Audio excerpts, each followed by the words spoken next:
Голяшки, пожалуй, что самая недорогая часть барана. Но если добавить голяшкам томаты, перец, чеснок, получится удивительно вкусно. И для приготовления этого блюда не понадобится ни мангал, ни казан, ни даже тандыр. Все, что нам надо, это большая, хорошая сковородка. Ух, как хорошо горит. Понимаете, язычки пламени маленькие, а греет их же много. Очень равномерно и очень интенсивно. Вот это-то мне сейчас и понадобится.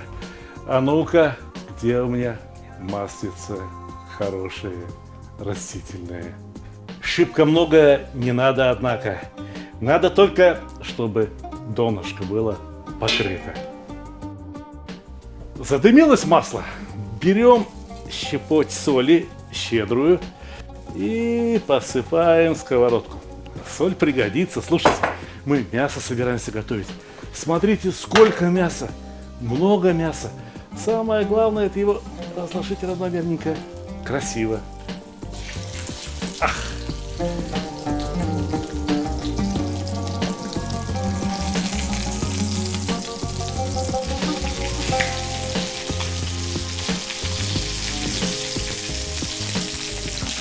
Слишком долго жарить не надо.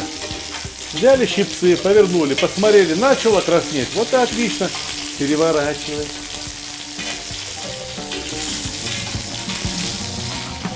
Вот это обжаривание за 3-4 минуты, разумеется, не доведет мясо до готовности. Мы обжариваем для того, чтобы придать поверхности мяса особую фактуру, чтобы придать будущему блюду особый аромат, особый вкус, особый запах.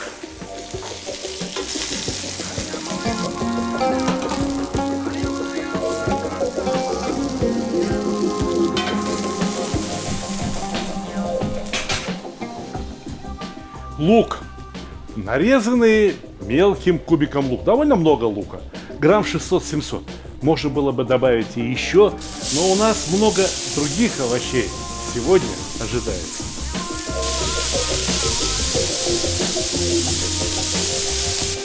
Видите, как быстро жарится лук.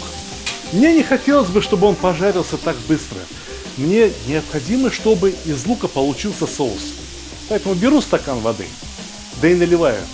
И сковородку остудит, и лук заставит потомиться, размягчить свои оболочки и выпустить содержащийся в нем сок. А в соке сахар.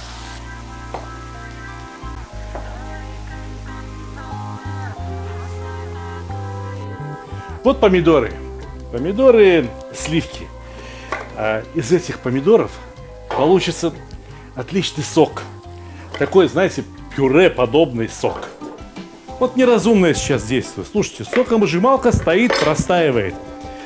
Соковыжималка какой фирмы, где ее купить, не скажу. Потому что это не реклама. Сегодня я рекламирую только своих друзей, хороших товарищей. Видите, да? Томатный сок собирается здесь, жмых выходит наружу. Что делать тем, у кого нет такой соковыжималки? Ничего страшного. Терка от бабушки случайно не осталась? Берите терку, натирайте томаты таким образом, чтобы шкурка помидора осталась у вас в руках. А вся мякоть, сок и, к сожалению, и семечки тоже будут в томатном соке. Но если уже вы такие перфекционисты, тогда возьмите еще и сито и протрите получившееся пюре сквозь сито.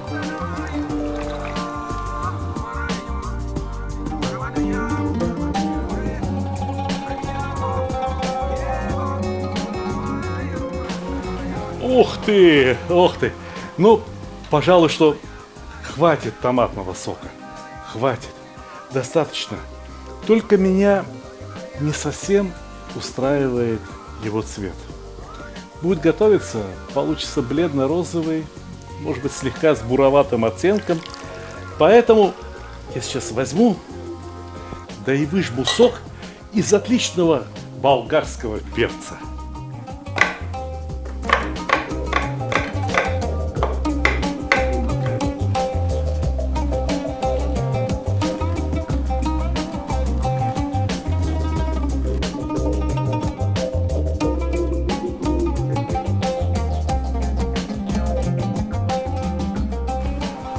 Ох, какой сок!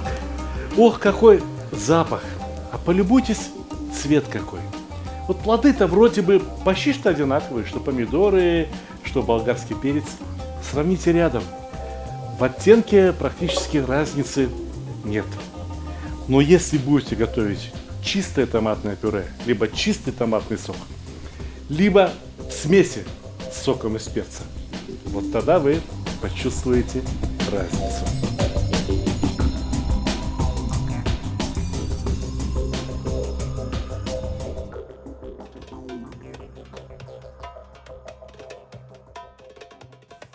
Ха, вот это сок так сок. Но прежде чем добавлять его в сковороду, я бы хотел приправить лук.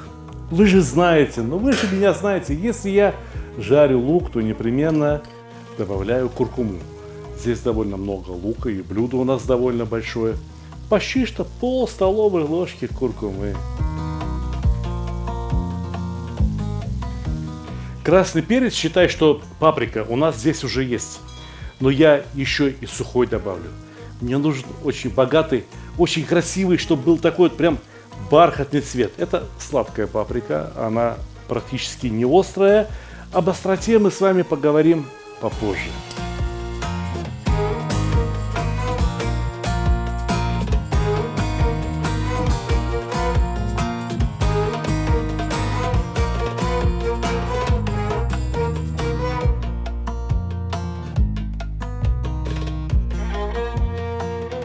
Полюбуйтесь, какой цвет получился, а? Вырви глаз! Но есть еще одна задача, важнее, чем сохранить вот этот прекрасный цвет. Это выправить вкус нашего соуса. Однако для этого необходимо подождать, чтобы соус закипел.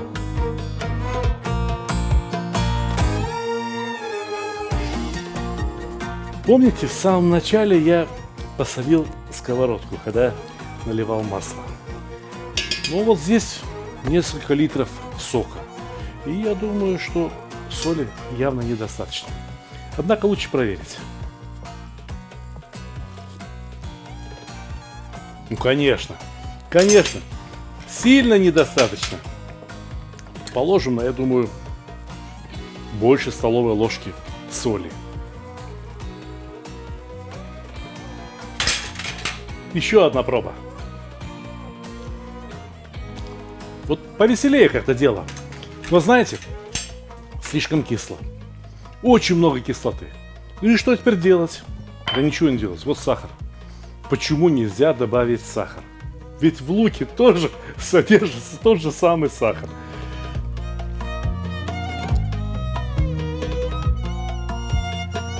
Ну, а как теперь?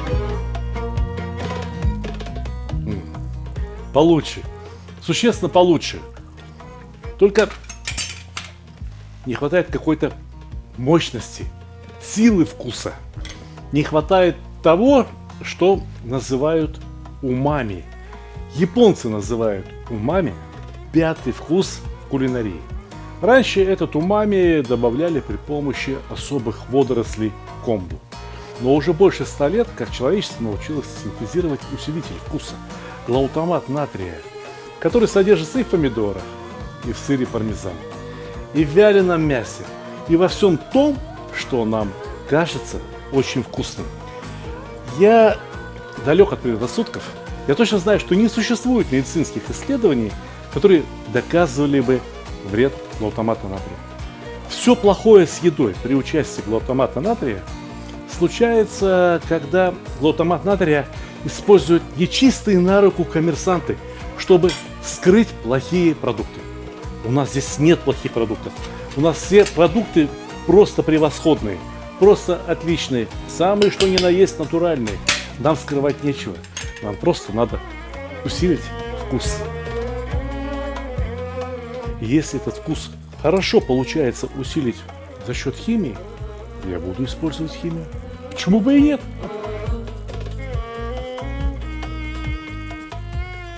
Вот это да! Просто взрыв вкуса во рту. Вот теперь мы спокойненько можем добавить несколько лавровых листиков. Вот теперь я могу добавить чабрец, да чабрец непростой, привезенный из Азербайджана с цветочками. Ароматный, слов нет.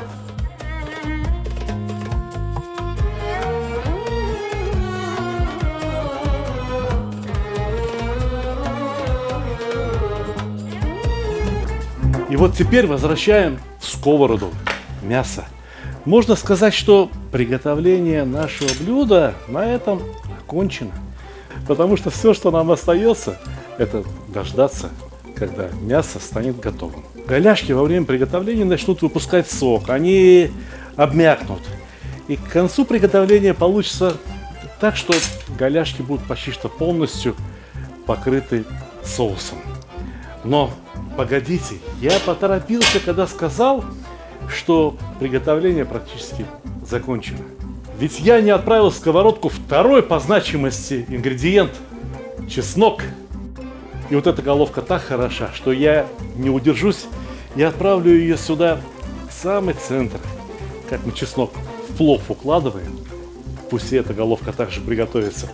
А остальное я поступлю, как очень часто поступаю. Разрежу чеснок напополам, да и отправлю туда. Чесночный вкус разойдется по всему блюду.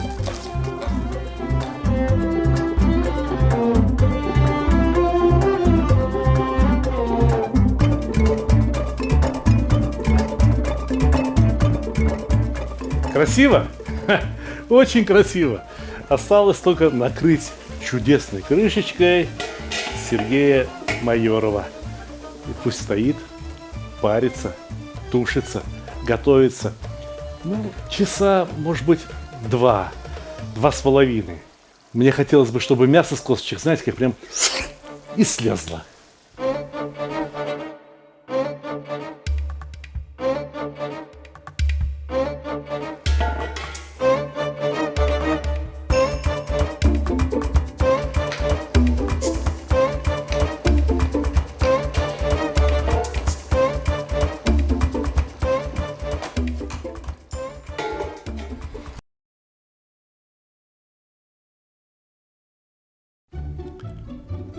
Самый лучший подарок – тот, который приносит радость и удовольствие, особенно если речь идет о мужских удовольствиях.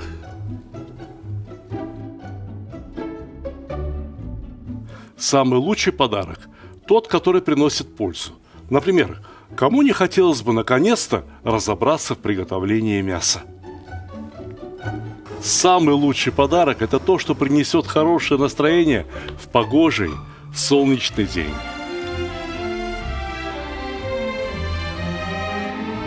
Самый лучший подарок – тот, что способен научить чему-то полезному и вкусному, ведь казан на кухне, как рояль в оркестре.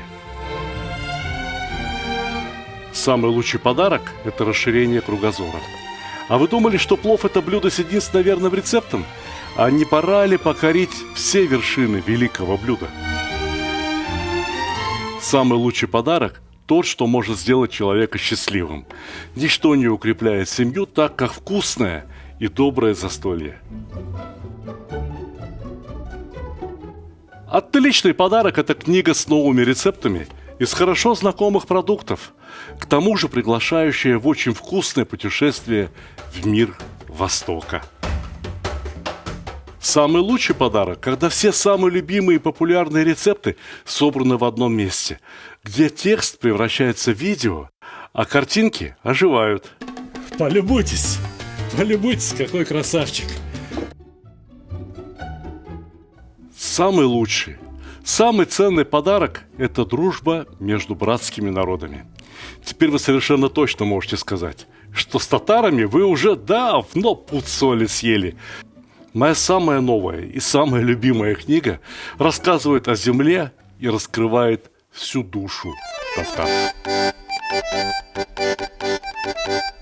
Эти книги теперь можно купить любым удобным для вас способом.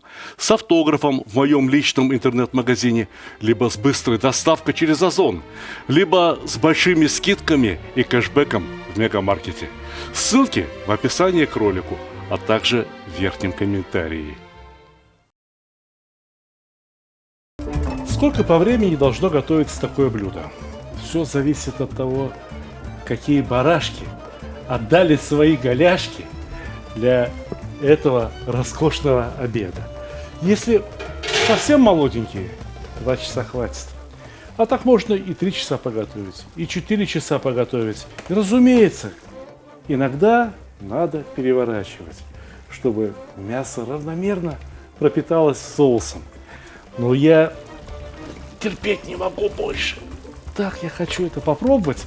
Только сначала, даже если для самого себя, я хочу украсить. Ну ладно, вот хоть немножко свежей зелени.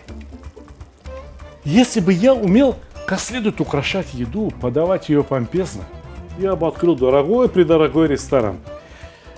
А так я умею готовить для семьи, для себя. Могу рассказать вам, как готовить, чтобы это было очень вкусно.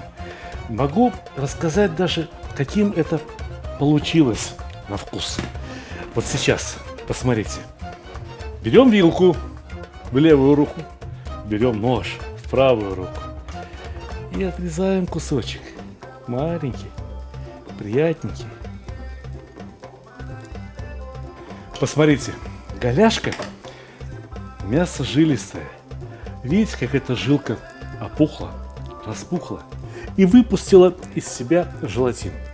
Если сколько-то от этого блюда останется до завтра, то весь этот соус превратится буквально в холодец. Но пока он не превратился в холодец, я хочу попробовать.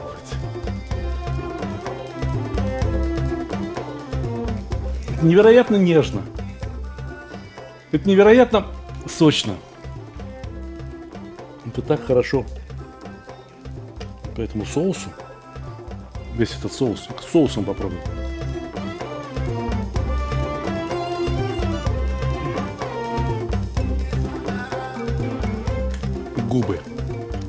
Губы липнут. Губы слипаются. Понимаете, удовольствие какое? Настоящее мужское удовольствие. Сегодня без казана и без мангала. Сегодня на сковороде. Приятного аппетита!